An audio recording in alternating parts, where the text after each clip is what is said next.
Welcome home to St. Anne's.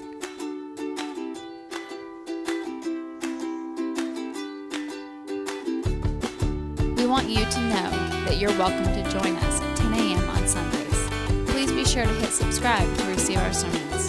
We can't wait to meet you.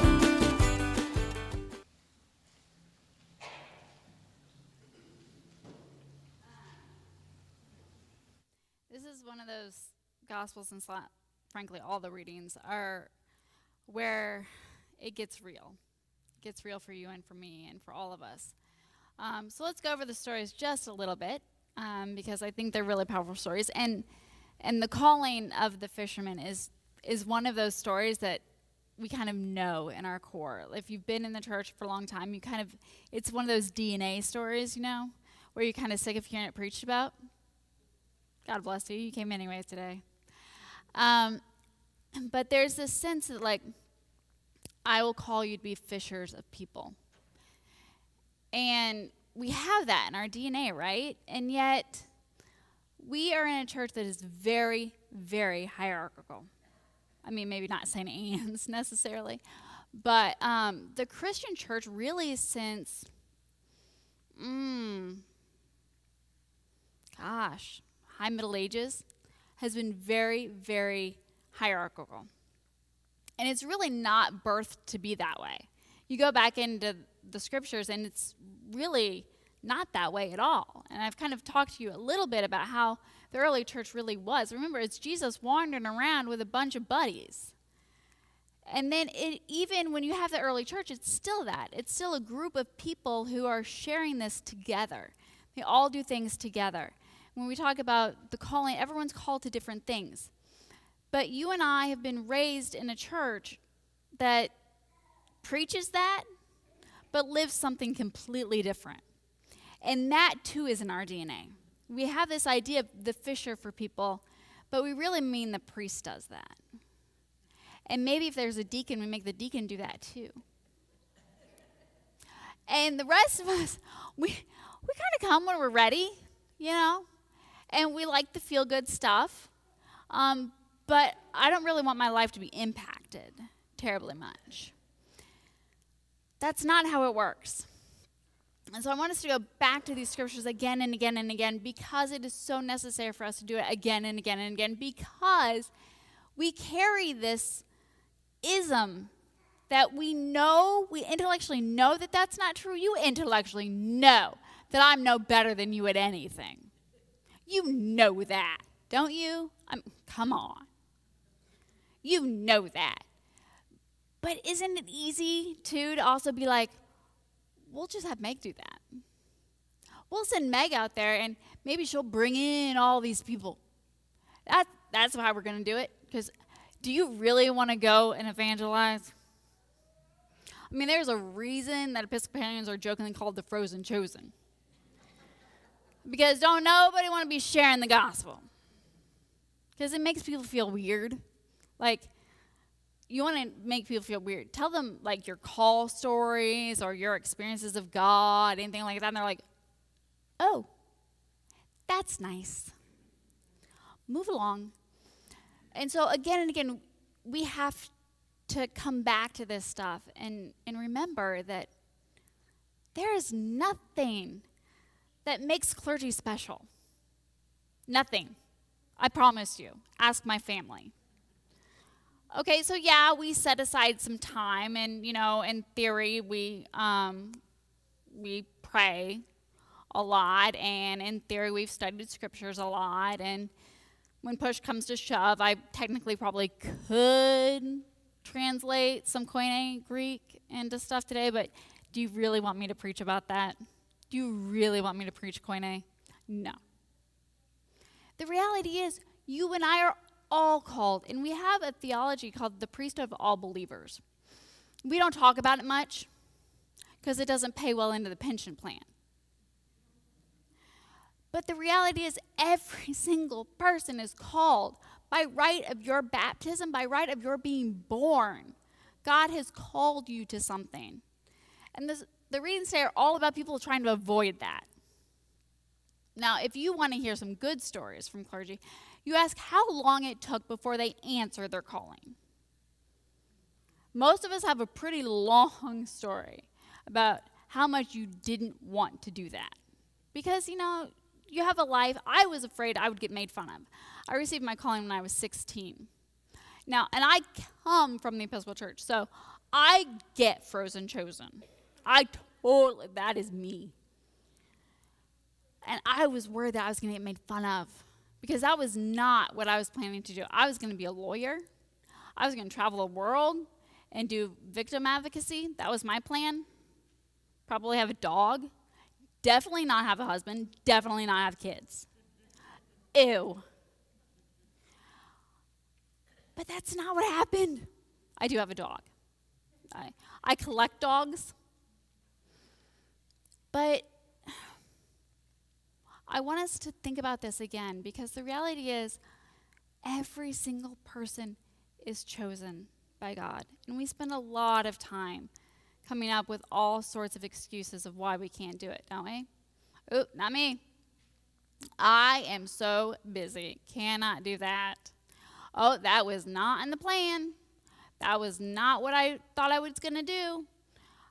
Well, I just don't have the money to do that. I've got all this stuff that I'm responsible for, and I just can't do that. We are so good at justifying our laziness. And I'm right there with you. We are so good at avoiding God and coming up with really good reasons why we're doing it. And we're really, really good about putting it off on somebody else. And saying, well, we'll have those people do it. Well, they'll be good at it. That group over there, they're clearly called to these sorts of things. They look good in stupid robes. Nobody looks good in a stupid robe. Okay? Nobody. We just wear it because you don't want to see what I'm wearing underneath it because I ain't dressing up.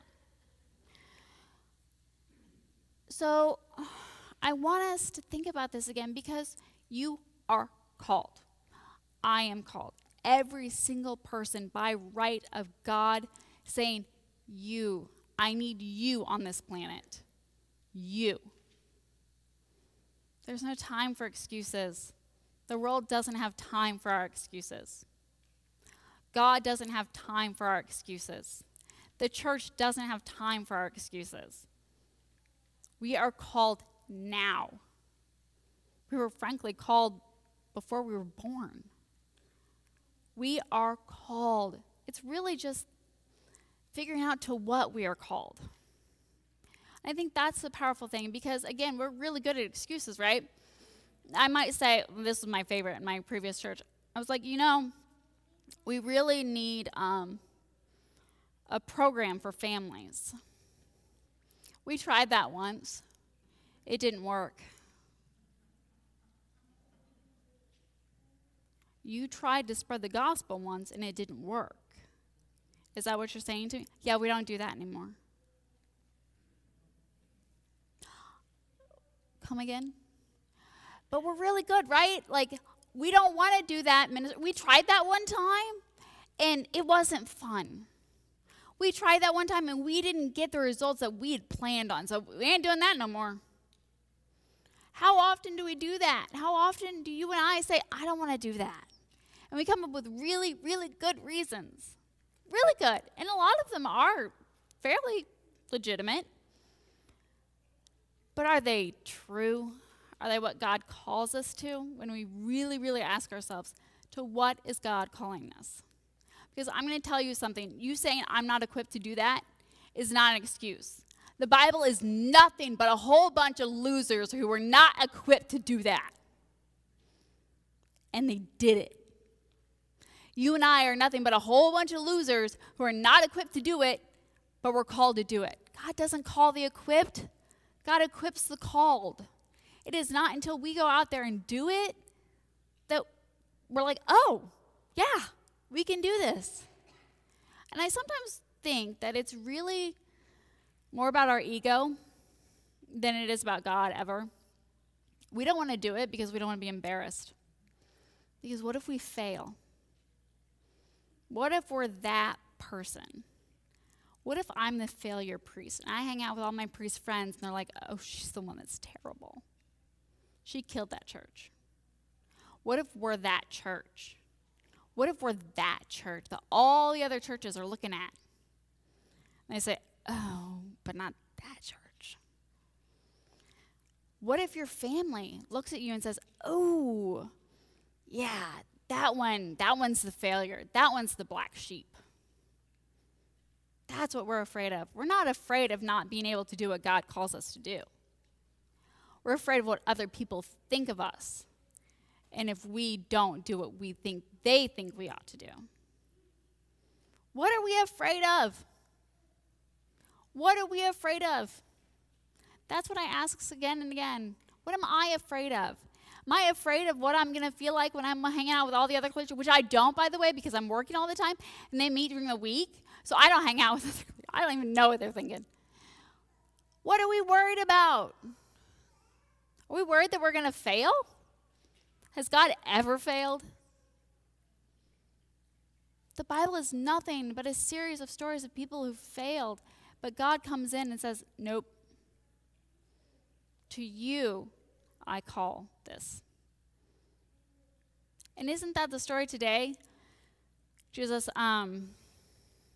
we were fishing last night, and we worked really, really hard, and it didn't work. So, we're kind of failing at this whole fisherman thing. And Jesus says, try again. Try again. And try again with me, with you. And what happens? Abundance happens. When you and I are trying to be awesome by ourselves, that's when we're probably most likely going to fail. But when we follow God, when we say, I'm not worried about failing, because God said try it. God said try it. Guess what happens? Abundance happens. Overwhelming abundance that we don't even know what to do with. And you and I are called to that. I'm guessing from your stretching that I'm going too long? Okay. We'll wrap it up. Told you. My family knows that there's nobody here that can do what I do. So I ask us again and again to come back to this. What are we afraid of? Let it go. And then turn to Christ and say, but when you ask God, I will try again. I told you I'd wrap it up. My gosh.